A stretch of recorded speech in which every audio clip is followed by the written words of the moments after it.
March 25, 1911, 4:40 p.m., Ash Building, Washington Place.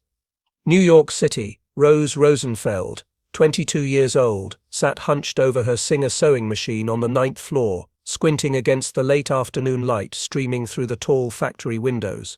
Her fingers moved with mechanical precision, 14 hours a day, 6 days a week. They'd learned to guide fabric under the pounding needle without conscious thought. Beside her, 499 other workers, mostly young immigrant women, performed the same repetitive motion, the roar of 240 sewing machines, creating a constant mechanical thunder that made conversation impossible.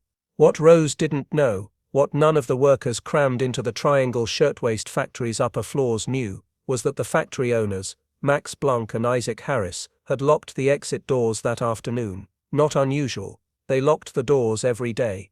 The official reason was theft prevention, to prevent workers from sneaking out fabric scraps. The real reason was control. Locked doors meant workers couldn't leave early, couldn't take unauthorized breaks, couldn't organize union meetings during work hours. The irony was suffocating. Rose Rosenfeld had participated in the 1909 uprising of the 20,000, a massive strike by garment workers demanding better conditions, fire safety and unlocked exits.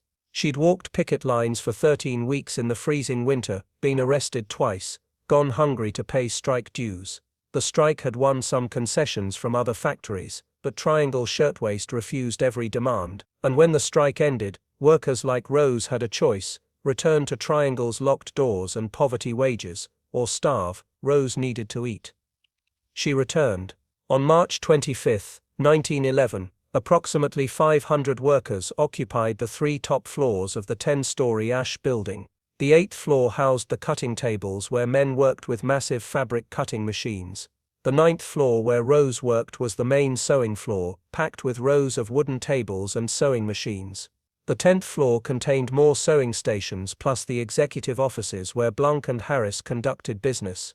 The building appeared modern. Constructed in 1901, it was considered fireproof, meaning its structural elements were steel and concrete rather than wood, but fireproof building didn't mean fire-safe workplace.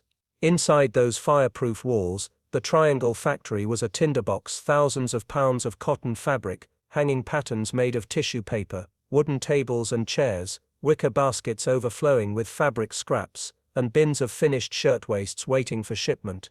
Beneath the cutting tables on the 8th floor, 4 months of fabric remnants had accumulated, never cleaned, never removed, a carpet of cotton scraps soaked in oil from the cutting machines. The New York City Fire Department had inspected the building in 1909. The inspector's report noted inadequate fire exits and excessive combustible materials. The report recommended installation of a sprinkler system and additional fire escapes. The building owners, who leased space to Triangle and other garment factories, ignored both recommendations. Installing sprinklers cost money. Adding fire escapes reduced rentable square footage. The inspector lacked authority to force compliance, only to recommend, so nothing changed. Triangle Shirtwaist Factory was one of New York's largest garment manufacturers, producing up to 1,000 shirtwaists, women's blouses, daily. The factory employed primarily immigrant women, recent arrivals from Italy, Eastern Europe and Russia. Most were between 16 and 23 years old, though some were as young as 14, their ages falsified on employment records to circumvent child labor laws. They earned between $6 and $12 per week for 60 mitty 2-hour work weeks, barely enough to survive in New York's crowded tenements. Among the workers that Saturday afternoon was Daisy Lopez Fitzy, 24, who'd emigrated from Italy 3 years earlier with dreams of America as a land of opportunity. She sent half her wages home to her family in Sicily, supporting her parents and 3 younger siblings on $7 per week. Catherine Maltese, 39, worked alongside her 2 daughters, Lucia, 20 and Rosaria, 14. They were saving for Catherine's husband to bring his parents from Italy, pooling their combined wages of $18 per week, living in a 1-room apartment in Little Italy, cooking on a hot plate, hoping. Sarah Friedman, 19, had survived a pogrom in her Russian village, watched Cossacks burn her synagogue, fled with her mother to New York. She'd been in America 11 months, spoke limited English, but could operate a sewing machine with remarkable speed, 550 stitches per minute, fast enough that she earned the highest wage on her floor, $12 per week. She was learning English at night school, planning to become a teacher once she saved enough money. These weren't just statistics. They were women with names, families, dreams. They were the face of American industrial labor in 1911, immigrants seeking better lives, willing to work under brutal conditions because conditions back home had been worse. The Triangle Shirtwaist Factory's layout was a death trap disguised as modern efficiency. The 3 floors occupied by Triangle were connected by 4 potential exits, a stairway on the Washington Place side, the main exit, but narrow, designed for normal traffic, not emergency evacuation, a stairway on the Greene Street side, equally narrow, and crucially the door at the bottom was locked from the outside. Workers could enter the building through this door in the morning when a supervisor unlocked it, but after work began, it was locked again, supposedly to prevent theft. A fire escape on the Greene Street side, the building's only fire escape, a narrow metal structure that zigzagged down the back of the building. It was rusty, poorly maintained, and ended at the 2nd floor, 20 feet above a glass skylight covering the basement courtyard. The fire escape had never been tested at full capacity. 2 small freight elevators that could accommodate perhaps 12 millid of 15 people each. For 500 workers, these were the only ways out. New York City building codes in 1911 required adequate fire exits for buildings over 7 stories. But adequate was vaguely defined and enforcement was minimal. The Ash building technically met code, it had 2 stairways and a fire escape. But these exits were inadequate for 500 workers. Evacuating simultaneously during an emergency was considered a theoretical problem, not a practical one. After all, the building was fireproof. At 4:40 p.m. on March 25, most workers were preparing to leave. It was Saturday payday. The workday ended at 4:45, and workers were cleaning their stations, covering their machines, gathering their belongings. On the 8th floor, the cutters had finished for the day.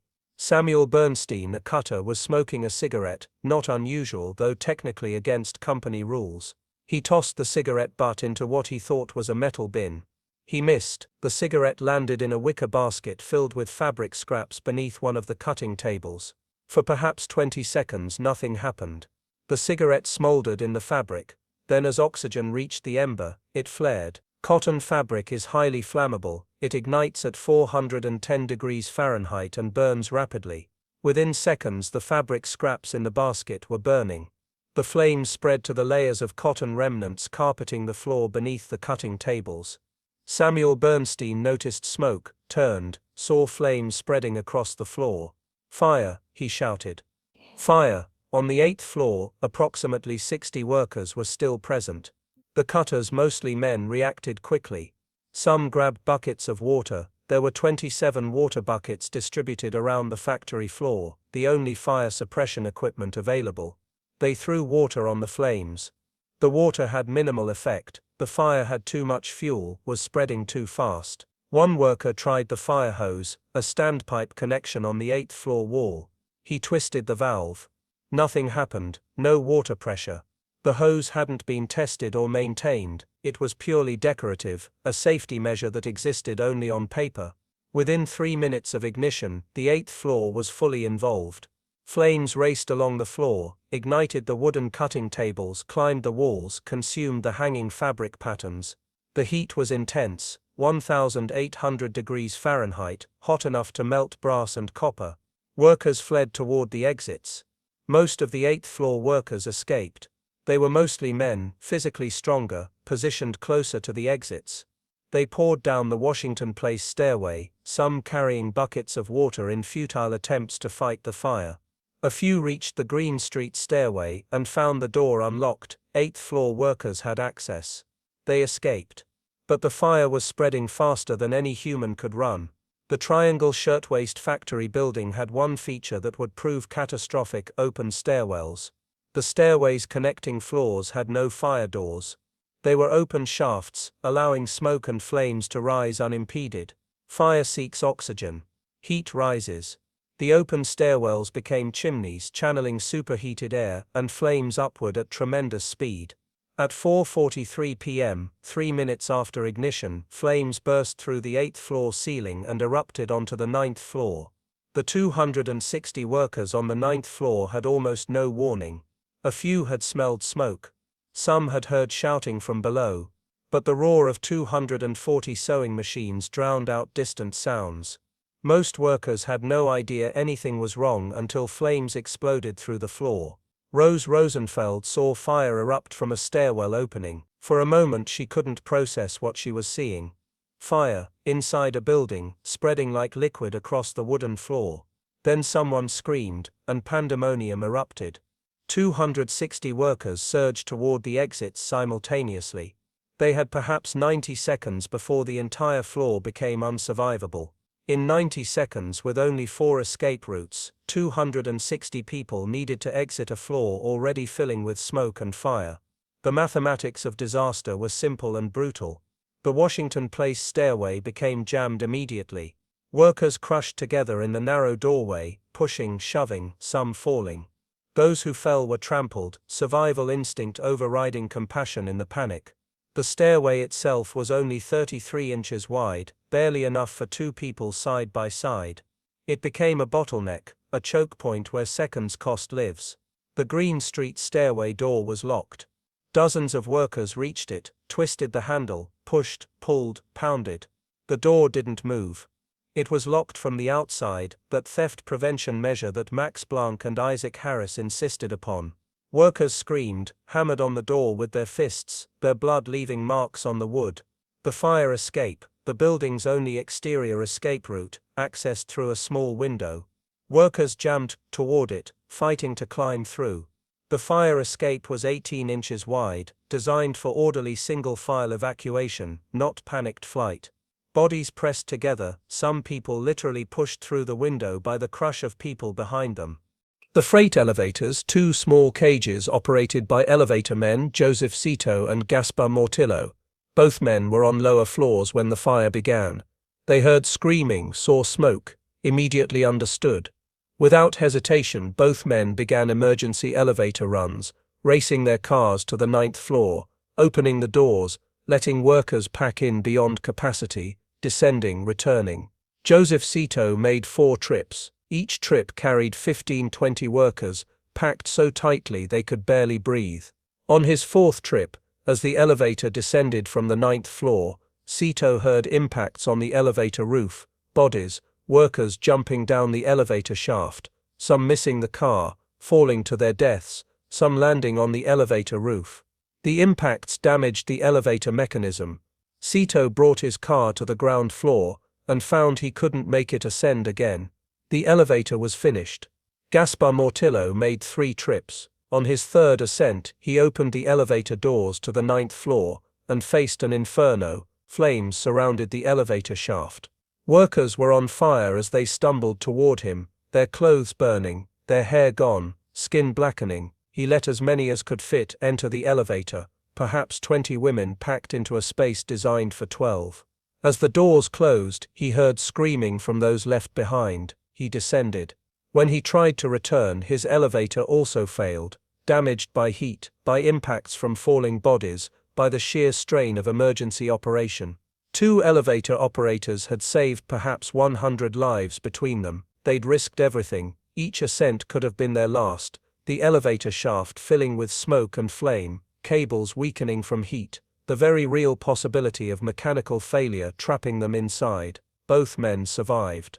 They would testify later about what they'd seen: women aflame throwing themselves into the elevator, workers jumping down the shaft, the sound of impacts, the screaming that never stopped. But elevators could only save so many, and now both were out of service. On the 9th floor, perhaps 150 workers remained, trapped between locked doors, flames spreading across the floor, smoke reducing visibility to inches. The temperature was climbing toward 1,500 degrees, hot enough that wood was spontaneously combusting, metal was glowing red, and human hair was igniting from radiant heat alone.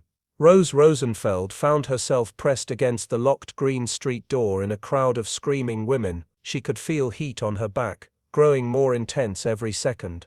She pounded on the door until her hands bled, knowing it was useless, unable to stop. The fire escape offered hope. Workers poured through the window onto the narrow metal platform, but the fire escape had a fatal flaw: it couldn't support the weight. The fire escape was rated for perhaps 50 people total, distributed across multiple floors. Within 2 minutes, more than 50 people crowded onto the 9th floor landing alone, with more climbing down from the 10th floor above, more pushing through the window from the 9th floor, all crushing together on a rusty metal structure that had never been properly maintained. At 4:47 p.m., the fire escape collapsed. The metal structure tore away from the building wall with a sound like thunder. The entire assembly, platforms, stairs, railings, fell, twisting as it dropped, carrying dozens of workers with it. Some fell the entire 9 stories, landing on the concrete courtyard below. Others grabbed for anything as they fell, catching on twisted metal, breaking bones, hanging on railings that bent and collapsed under their weight. The fire escape crashed into the glass skylight, covering the basement courtyard, shattering it, sending glass shards and twisted metal and human bodies tumbling into the basement. 25 people died in the fire escape collapse, some from the fall itself, 9 stories onto concrete, which no human body can survive, others from injuries sustained in the fall, crushed by falling metal, impaled on twisted railings, lacerated by shattered glass. A few survived the initial fall, but drowned in the basement, where water from fire hoses was beginning to flood the space. The collapse of the fire escape eliminated the last viable exit from the 9th floor. Workers still inside saw the fire escape fall away, taking their hope with it. The Washington Place stairway remained their only option, but it was jammed with bodies, some alive, some already overcome by smoke, creating a barrier that those behind couldn't pass. Smoke inhalation kills faster than fire. Superheated air damages lungs in seconds. Carbon monoxide, present in high concentrations in any fire, causes unconsciousness within minutes at the levels present on the 9th floor. Many workers never reached the flames. They collapsed from smoke inhalation, falling to the floor, where temperatures were slightly lower but still fatal. Sarah Friedman, the 19-year-old Russian immigrant who'd survived a pogrom, found herself near a window. She looked down, 9 stories, approximately 100 feet. A fall from that height is almost certainly fatal. The human body reaches terminal velocity around 120 miles per hour. After falling about 8 stories, an impact with concrete or pavement results in massive trauma incompatible with life. She looked behind her. The entire floor was burning. Women were on fire, their clothes and hair consumed by flames, screaming as they burned alive. She looked down again. 9 stories, quick death versus slow death by burning. Sarah Friedman climbed onto the window ledge and jumped. She wasn't the first, and she wasn't alone. As fire consumed the 9th floor, workers made the same calculation: better to die from the fall than from the flames. They climbed onto window ledges, alone or in pairs, holding hands sometimes, and jumped. On the street below, crowds had gathered. The fire had been reported at 4:42 p.m. Fire Engine Company 72, horse-drawn ladder trucks, arrived at 4:45. Firefighters unrolled their hoses, extended their ladders which reached only to the 6th floor. The 9th floor was beyond their reach, and then bodies started falling. William Shepard, a reporter for United Press, was one of the first civilians on scene. He later wrote, "I learned a new sound that day, a sound more horrible than description can picture. It was the thud of a speeding living body on a stone sidewalk. Thud, dead. Thud, dead. Thud, dead. 62 thud deads. I call them that, because the sound and the thought of death came to me each time, at the same instant." Firefighters tried to catch the falling workers with nets, canvas fire nets designed to catch people jumping from burning buildings. But the jumpers were falling from 9 stories, reaching speeds of approximately 75 miles per hour at impact. At that velocity, the human body weighs effectively 2 tons due to impact force. The fire nets tore. The firefighters holding the nets were knocked down, injured, unable to maintain their grip, as 150-pound women became ballistic objects. One firefighter later testified, "We tried to catch them. The first one tore through the net like it was paper. We tried using 2 nets, layered, same result. We tried a third girl, the nets held for a split second, then ripped. After that, we couldn't do anything but watch." Bodies landed on the sidewalk, on the pavement, on the fire hoses, rupturing them and reducing water pressure just when it was most needed. Some firefighters wept openly as they worked, unable to process the horror of watching young women choose death by jumping over death by fire. The jumpers died instantly. At least there was that mercy. A fall from 100 feet results in impact forces of approximately 15 to 20 GIs, far beyond what the human body can survive. Death is instantaneous upon impact, massive trauma to all internal organs, skull fractures, immediate unconsciousness. The jumpers felt terror during the fall, approximately 3 seconds of freefall, then nothing. 62 workers jumped from the 9th floor windows, all 62 died. On the 10th floor, conditions were initially less dire. The fire had started on the 8th floor and spread to the 9th. The 10th floor had more warning, more time to react. Max Blanck and Isaac Harris, the factory owners, were in their offices on the 10th floor when the fire broke out. They escaped to the roof within minutes, along with approximately 70 workers who followed them. Once on the roof, students from New York University, which occupied adjacent buildings, helped stretch ladders across to their roof. Most 10th floor workers survived. But not all. Some 10th floor workers tried to descend to the 9th floor, hoping to escape via the main stairway. They encountered flames and smoke. Some turned back, others pressed forward, and were overcome by smoke in the stairways. A few reached the 9th floor, and died there, trapped with their co-workers. Inside the 9th floor inferno, those who couldn't reach windows, who couldn't escape, died in the flames. Their bodies were found later, huddled in corners, clustered near the locked door, some still holding hands, their bodies burned beyond recognition. Rose Rosenfeld died at the locked Greene Street door. Her body was identified by her sister, who recognized a ring Rose always wore. The heat had been so intense that the ring had partially melted into Rose's charred finger. Daisy Lopez Fitzy jumped from a 9th floor window. Her body was identified by papers in her pocket, letters from her family in Sicily, which she'd been planning to answer that evening. Catherine Maltese and her 2 daughters, Lucia and Rosaria, were found together on the 9th floor, near a window. They died from smoke inhalation before the flames reached them. A small mercy. They were buried together in a single grave. The fire was brought under control by 5:10 p.m., 30 minutes after it began. Firefighters entered the building once flames were suppressed.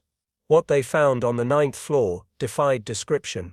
Battalion Chief Edward Worth, commanding the firefighting response, later testified, "I've seen factory fires before, I've seen people die in fires, but nothing prepared me for the 9th floor. Bodies everywhere, piled near the locked door, at the windows, in the aisles between sewing machines. Some burned beyond recognition, others looked almost peaceful, as if sleeping, until you touched them and realized they were cold. The smell, burning flesh, burned hair, charred wood, I can still smell it. I'll smell it until the day I die." Firefighters and police began the grim task of body recovery. They numbered each body as it was found, photographed it for identification purposes, then carefully transported it to a temporary morgue established at a nearby pier. The process took hours. Many bodies were so badly burned that identification was impossible. 23 victims were never definitively identified, buried in a common grave as unknown. The official death toll was 146 workers. 62 jumped to their deaths, 49 died from burns. 35 died from smoke inhalation or crushing injuries in the panic. The breakdown by floor: 58 died on the 9th floor inside the building, 62 jumped from 9th floor windows, 19 died in the elevator shaft, 4 died in the 8th floor stairway, 2 died on the 10th floor, and 1 died on the fire escape. Of the 146 dead, 123 were women and girls. 23 were men. The youngest victim was 14-year-old Kate Leone. The oldest was 43-year-old Providenza Pano. The average age was 19 years old. But numbers alone don't capture the magnitude of loss. The Triangle Fire didn't just kill 146 individuals, it devastated families, destroyed communities, orphaned children, widowed young men, and shattered the immigrant dream that had brought these workers to America. In the tenements of the Lower East Side and Little Italy, families learned that their daughters, their mothers, their sisters were dead. Some families lost multiple members. The Maltese family lost 3, mother and 2 daughters. The Bernstein family lost 2 sisters. The Rosen family lost 3 cousins who'd emigrated from Russia together. The identification process was agonizing. Bodies were displayed at the makeshift morgue, and families were allowed to view them, searching for their loved ones among the burned and broken remains. Some bodies were identified quickly, by jewelry, by clothing, by physical features that survived the fire. Others took days. Some were never identified with certainty. One widely publicized photograph from the aftermath shows rows of coffins on a pier, each containing an unidentified victim, waiting for families to claim them. The image appeared in newspapers across America, shocking a nation that had grown complacent about industrial workplace deaths. Because the Triangle Fire wasn't unique in its death toll, in 1911, approximately 50,000 workers died annually in workplace accidents across America, about 137 deaths per day. Factory fires, mining disasters, construction accidents, industrial machinery crushing or dismembering workers, these were so common they rarely made national news. What made Triangle different wasn't just the number of deaths, but the circumstances, the locked doors, the inadequate fire escapes, the preventable nature of the tragedy, and the fact that it occurred in New York City, where journalists could document every horrific detail and photographs could spread across the country. The morning after the fire, New York City awoke to front-page photographs of bodies covered with sheets on the sidewalk, of firefighters weeping, of the burned-out shell of the Ash Building's upper floors. The New York World ran the headline, 154 killed in skyscraper factory fire, scores burn, others leap to death. The initial count was later corrected to 146. The New York Times devoted its entire front page to the disaster, with witness accounts describing screaming girls and living torches falling from windows. Public outrage was immediate and overwhelming. This wasn't some distant mining disaster in West Virginia, or factory explosion in rural Pennsylvania. This was New York City, the heart of American industrial capitalism, the symbol of immigrant opportunity. And in the city's most modern district, in a fireproof building, 146 young women had burned to death, or jumped to their deaths, because factory owners had locked the exits. The funeral for the unidentified victims took place on April 5, 1911. More than 120,000 people marched in the funeral procession, one of the largest public demonstrations in New York history up to that point. The procession stretched for miles, with workers, union members, women's rights activists, and ordinary citizens walking silently through rain to honor the dead. Another 400,000 people lined the streets, watching in silence. The city had never seen anything like it. At the funeral, labor organizer Rose Schneiderman delivered a speech that would echo through history. "I would be a traitor to these poor burned bodies if I came here to talk good fellowship. We have tried you, good people of the public, and we have found you wanting. The old Inquisition had its rack and its thumbscrews, and its instruments of torture with iron teeth. We know what these things are today. The iron teeth are our necessities, the thumbscrews are the high-powered and swift machinery close to which we must work, and the rack is here in the fireproof structures that will burn us the minute they catch on fire. This is not the first time girls have been burned alive in the city.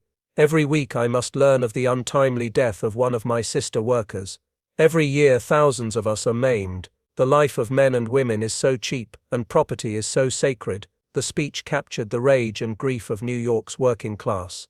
The Triangle Fire had exposed the brutal reality behind America's industrial prosperity. Workers were expendable, safety was expensive, and profit mattered more than human life. But rage alone doesn't create change. What happened next? The investigations, the trials, the political organizing would transform American labor law and workplace safety regulations forever. The investigation began within days. New York District Attorney Charles Whitman launched a criminal investigation, focusing on whether the locked doors constituted criminal negligence. Simultaneously, the New York State Factory Investigating Commission was established, chaired by State Senator Robert Wagner and Assemblyman Alfred E. Smith, both of whom would later become major political figures, Smith as governor of New York and presidential candidate, Wagner as a U.S. senator who authored landmark New Deal legislation. The Factory Investigating Commission spent 4 years investigating not just Triangle but workplace conditions across New York State. They visited hundreds of factories, interviewed thousands of workers, documented dangerous conditions and compiled evidence of systematic negligence across entire industries. Their findings were damning: inadequate fire safety in most factories, locked or blocked exits as standard practice, child labor widespread despite legal prohibitions, workers regularly injured or killed by unsafe machinery and working conditions. But first came the criminal trial. On December 4, 1911, Max Blanck and Isaac Harris, the Triangle Shirtwaist Factory owners, went on trial for first-degree manslaughter. The prosecution charged that by locking the exit doors, they had directly caused the deaths of workers who could have escaped if the doors had been unlocked. The trial lasted 3 weeks. Prosecutors called dozens of witnesses, survivors who testified about the locked doors, firefighters who described finding bodies piled against the locked Greene Street exit, family members of the dead who identified their loved ones. The testimony was harrowing and emotional. Kate Alterman, a survivor, testified, "I tried the door on the Greene Street side and it was locked. I screamed, 'Girls, the door is locked,' and we all began to pound on it.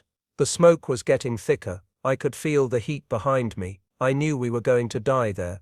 Rosie Saffron, another survivor, testified about seeing her sister among the jumpers. "She was standing at the window and the fire was all around her. She looked down at me. I was on the street, I'd gotten out through the Washington Place exit, and she looked at me, and I screamed, 'No, no,' but she jumped anyway. I saw her fall. I saw her hit the ground." The prosecution's case seemed overwhelming. The doors were locked. Workers died because they couldn't escape through those locked doors. Therefore the owners were responsible for those deaths. But Max Blanck and Isaac Harris had expensive lawyers. The defense team, led by Max Steyer, one of New York's most prominent criminal defense attorneys, pursued a simple strategy: create reasonable doubt about whether the doors were actually locked at the time of the fire. Steyer called witnesses who testified that they'd exited through the Greene Street door, suggesting it hadn't been locked. He highlighted inconsistencies in survivor testimony. People traumatized by fire and death, testifying months later, naturally had imperfect memories of details. He argued that even if the doors were sometimes locked, there was no proof they were locked at the exact moment of the fire. Most controversially, Scher subjected survivor Kate Alterman to a brutal cross-examination, forcing her to repeat her testimony multiple times, then pointing out minor variations in wording between repetitions to suggest she'd been coached or was lying. The tactic was effective legally but morally repugnant, essentially claiming that a young woman who'd survived a fire that killed her co-workers was making up stories about locked doors. The trial became a class warfare spectacle. In the courtroom, wealthy business owners sat on one side, immigrant workers on the other. The proceedings were covered extensively in newspapers, with editorial pages divided along class lines. Business-friendly papers emphasized the difficulty of managing large workforces and preventing theft. Labor-friendly papers published drawings of children burning to death behind locked doors. On December 27, 1911, after less than 2 hours of deliberation, the jury returned a verdict: not guilty on all counts. The courtroom erupted. Survivors and family members of the dead screamed in anguish. Some rushed toward Blanck and Harris before being restrained by police. Outside, crowds gathered, chanting "Murderers! Murderers!" as Blanck and Harris were escorted from the courthouse under police protection. The verdict was legally defensible. The prosecution had to prove beyond reasonable doubt that the specific doors through which specific victims might have escaped were locked at the exact time those victims tried to use them, and the defense had created sufficient doubt about those specifics. But morally, the verdict was indefensible. Everyone knew the doors were routinely locked. Everyone knew that practice had killed people. Max Blanck and Isaac Harris walked free. They never spent a day in jail. They never paid criminal penalties. 3 years later, they were arrested again for locking exit doors in their new factory. They were fined $20. The acquittal in criminal court didn't end the legal proceedings. Families of the dead filed civil lawsuits seeking damages for wrongful death. These cases were eventually settled. The factory owner's insurance company paid out $75 per deceased victim to families who accepted settlements. $75. Less than most victims had earned in a month. Less than the cost of a funeral. Some families refused the settlement and went to trial. They won judgments, but collecting those judgments proved difficult. Blanck and Harris had protected their assets through various corporate structures. Most families eventually accepted the minimal settlements because they desperately needed money, they'd lost primary wage earners and were facing poverty.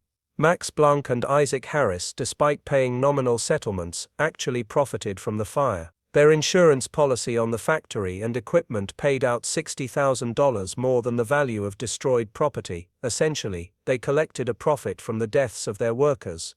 They used the insurance money to reopen their business in a new location. They continued in the garment industry for years.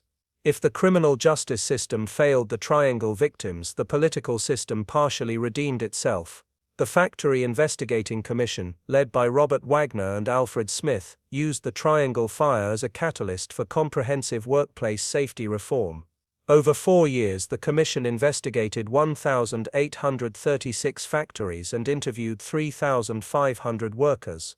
They documented widespread safety violations. Locked exits were common in garment factories, inadequate fire escapes were typical, overcrowded workspaces were standard, child labor was rampant, workers routinely operated dangerous machinery without training or safety equipment. The Commission's work resulted in 36 new laws passed between 1911 and 1914, fundamentally transforming workplace safety regulation in New York State. Laws requiring unlocked exits during working hours, with criminal penalties for violations, mandatory fire drills in factories employing more than 25 workers, restrictions on working hours for women and children, improved building codes requiring adequate fire escapes, fireproof stairwells, and automatic sprinkler systems in factories, establishment of the Factory Inspection Bureau with authority to close unsafe workplaces, regulations on workplace sanitation, ventilation, and lighting, restrictions on child labor, raising minimum working age and requiring proof of age, workers' compensation laws providing financial support for workers injured on the job. These laws became models for other states. Within a decade, most industrial states had adopted similar regulations. The Triangle fire had catalyzed the most significant expansion of worker protections in American history up to that point. The changes came too late for the 146 dead, but they saved countless lives in the decades that followed. Factory fires decreased dramatically. Workplace deaths declined. The reforms demonstrated that safety regulations, when properly enforced, could protect workers without destroying industry. But the Triangle fire's impact extended beyond specific legislation. It energized the labor movement, providing vivid evidence of why workers needed unions to fight for safe conditions. It mobilized women's rights activists who pointed out that the vast majority of Triangle victims were young women, and that women workers faced particular exploitation. It shocked middle-class Americans who had been insulated from the brutal realities of industrial labor. Frances Perkins, who witnessed the fire from nearby and saw women jumping to their deaths, later became U.S. Secretary of Labor under President Franklin Roosevelt, the first woman to serve in a presidential cabinet. She credited the Triangle fire with shaping her commitment to worker protection. The New Deal labor legislation of the 1930s, including the Fair Labor Standards Act, which established minimum wage, maximum hours, and prohibited most child labor, drew directly on lessons from Triangle. The fire also exposed the limitations of fireproof building construction. The ash building's steel and concrete structure survived the fire intact, but that was irrelevant to the people trapped inside. Fire safety, investigators concluded, required not just non-flammable building materials but comprehensive fire protection systems, sprinklers, fire doors, adequate exits, emergency lighting, regular fire drills. These insights transformed building codes and fire safety engineering. Yet despite reforms and regulations, the fundamental tension that caused the Triangle fire, the conflict between profit maximization and worker safety, never fully resolved. Factory owners still calculate costs versus benefits. Safety measures still cost money, and in industries and countries with weak enforcement, corners are still cut. In 1993, 82 years after Triangle, a fire at the Kader Toy Factory in Thailand killed 188 workers, most of them young women. The factory had locked exits to prevent theft. The building lacked adequate fire escapes. Workers died in flames or jumped from windows. The parallels to Triangle were exact and horrifying. In 2012, a fire at the Tazreen fashion factory in Bangladesh killed 112 workers. Exits were locked.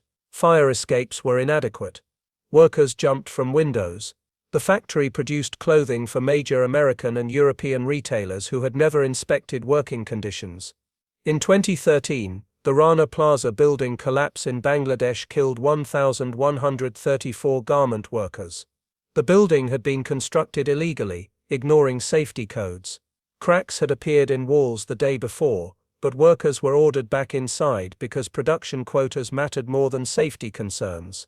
These disasters happened despite a century of fire safety knowledge, despite international labor standards, despite corporate codes of conduct. They happened because the same calculation that Max Blanck and Isaac Harris made in 1911, that safety costs more than projected liability, remains economically rational in environments where enforcement is weak and worker lives are cheap. The Triangle Shirtwaist Factory fire remains relevant not as historical tragedy, but as ongoing warning. The specific circumstances were unique to 1911 New York, but the underlying dynamics, vulnerable workers, profit pressure, inadequate regulation, locked doors as theft prevention, recur wherever labor is exploited and safety is treated as optional. The victims of the Triangle fire were buried but not forgotten. Their deaths sparked reforms that protected millions of workers. But the fight they died in, the struggle for safe workplaces, for dignity in labor, for recognition that workers are human beings rather than production units, continues. Rose Schneiderman, in that April 1911 funeral speech, said the life of men and women is so cheap and property is so sacred. More than a century later, that observation remains disturbingly relevant. Worker safety has improved dramatically in developed nations with strong regulations and enforcement, but globally, millions of workers still labor in conditions that would horrify Triangle survivors, locked in factories exposed to toxic chemicals, operating dangerous machinery without training, paid poverty wages, dismissed if they complain. The Triangle fire's final lesson is this: worker safety is not inevitable or automatic. It requires constant vigilance, strong regulations, rigorous enforcement, and political will to prioritize human life over corporate profit. When that vigilance lapses, when enforcement weakens, when profit pressure overwhelms safety concerns, people die. Sometimes in ones and twos, unreported, unremembered. Sometimes in catastrophes that shock nations and force change. The 146 victims of the Triangle fire were individuals with names, families, dreams. They were Rose Rosenfeld, who'd walked picket lines in the 1909 strike. Sarah Friedman, who'd survived a pogrom and dreamed of teaching. Catherine Maltese, working alongside her daughters to bring her husband's parents to America. Daisy Lopez Fitzy, sending money home to Sicily. Kate Leone, 14 years old, who'd lied about her age to work. They went to work on a Saturday afternoon in March 1911. They died because doors were locked, fire escapes were inadequate, and profit mattered more than their lives. Their deaths changed America, slowly, imperfectly, but undeniably. The question is whether we've learned enough to prevent the next Triangle, wherever and whenever it might occur. In New York City, near Washington Square, a small plaque marks the site of the Triangle Shirtwaist Factory fire. Installed in 2003, it lists the names of all 146 victims. The building itself, the Ash Building, renamed the Brown Building, still stands, now part of New York University. Students walk through its halls daily, mostly unaware of the horror that occurred there. But on March 25 each year, a small ceremony takes place. Labor activists, historians, descendants of victims, and ordinary citizens gather to read the names aloud, all 146, alphabetically, which takes about 12 minutes. Then they stand in silence for 18 minutes. The length of the fire, the time it took for locked doors and inadequate exits to kill 146 people. At the base of the memorial plaque is a simple inscription, quoting labor activist Rose Schneiderman: "Every week I must learn of the untimely death of one of my sister workers. Every year thousands of us are maimed. The life of men and women is so cheap and property is so sacred." Below that, carved in smaller letters, a final statement: out of their martyrdom came new concepts of social responsibility and labor legislation that have helped make American working conditions the finest in the world. The Triangle Shirtwaist fire began as a discarded cigarette in a bin of fabric scraps, transformed into an inferno that killed 146 workers in 18 minutes, and ended as a catalyst that rewrote American labor law.